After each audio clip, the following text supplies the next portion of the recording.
গোপন খবরের ভিত্তিতে বড় সাফল্য পেল এয়ারপোর্ট থানার পুলিশ।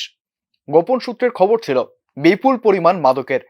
সেই খবরের ভিত্তিতে মঙ্গলবার গভীর রাত্রে গান্ধীগ্রাম অঞ্জনশীলের বাড়িতে তল্লাশি চালায় পুলিশ।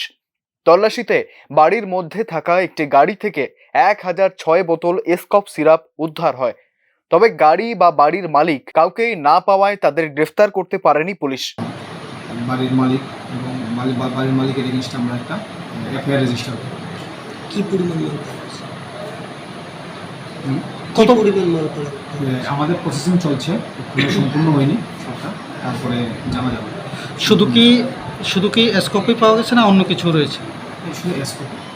যে বাড়ি থেকে আপনারা অভিযান করে সেই জিনিসগুলি উদ্ধার করলেন, সেই বাড়িতে এর আগে কখনো এই ধরনের অভিযান হয়েছিল কি, বা তারা এই ধরনের কাজের সঙ্গে যুক্ত রয়েছে কিনা সেই বিষয়ে আপাতত কোনো তথ্য রয়েছে কি আপনাদের কাছে?